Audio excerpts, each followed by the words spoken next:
if you are familiar with how the Irvine Ranch is set up, you know it's huge. Geographically, it's very big. And they had houses all over the ranch, and those who had families, they would actually have us live in the houses. And we lived in a house that is now off of Myford and Bryan, which isn't far from here. And I always like to say, if you look at the area right now where the Costco is, that's where the house used to be. You know, it was always scary when you're 5 years old having to walk through all these fields with, corn 3 times your height. Because my grandmother, who lived with us, would walk me to the street, to the road, so the bus would pick me up, and then when it dropped me off, then I'd have to walk back home. So it was terrifying. I'd always walk in the middle because I was afraid something was going to jump out at me when you're only 5, 6 years old, having something like that. So it was very rural. Then up until about the early 70s when it started, because Irvine, I think, became a city in 74, 75. And so it was still very rural for quite a bit. The ranch itself, again, it was still a working ranch. It was still working farm workers.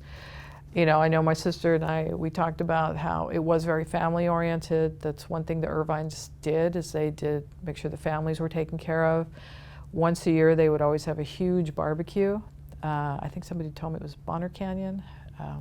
I couldn't recall the name, but it was wonderful. They had everybody attend, not just the farm workers, their families, but the people who worked in the offices. It was just a big community event. It was, and we always liked it because they did treat their workers well, unlike other farms that they had worked at before.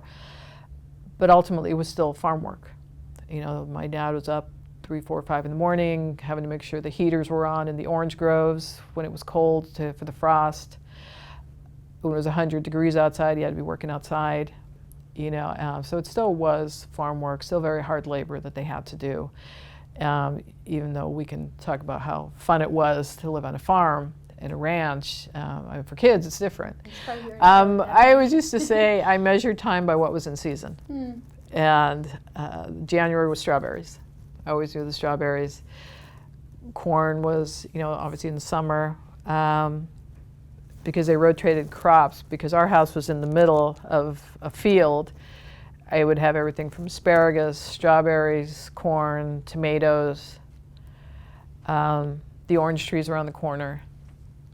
And, so the crops just kind of rotated.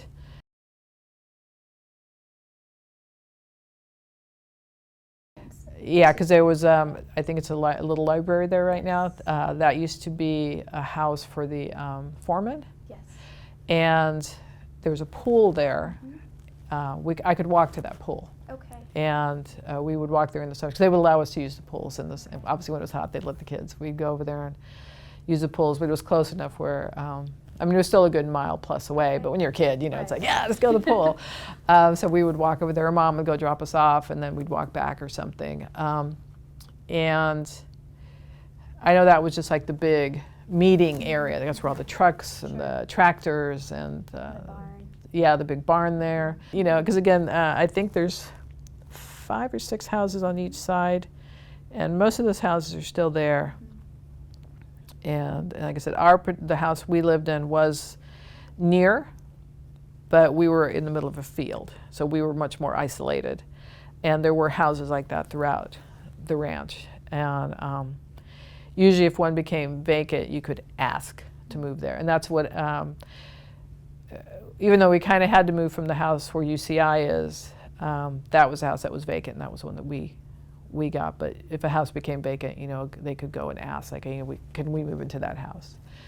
And they didn't charge rent for the homes, but eventually they started charging a little bit of money for upkeep of the houses, because they would take care of anything that happened with any of the homes and such. And they were nice houses, for the most part.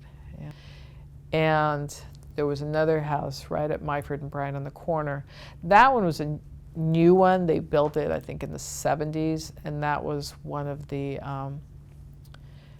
office managers, or the managers who lived there, because it was an Anglo family, And we became friends with them because they were so close to us. We could walk there in like 15 minutes. So they had daughters same age as my sister and I. And so we'd play with them and they'd come and play at our house. But they were one of the only Anglo families on the ranch.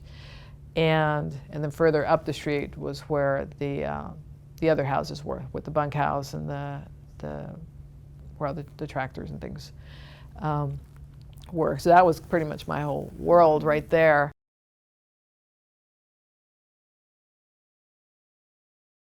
There were of a school of around 4,000, there were only about 25 Latinos.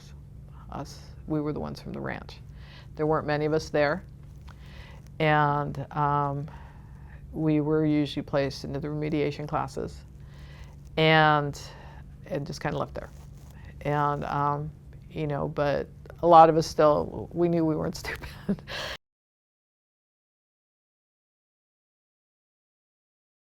My counselor told me to go to trade school. And I mean, I kind of see like, well, that's probably what he thought was best to say, but I personally took it as a challenge and knew that I could do better. And thankfully I did. You know, I just took it upon myself to go further.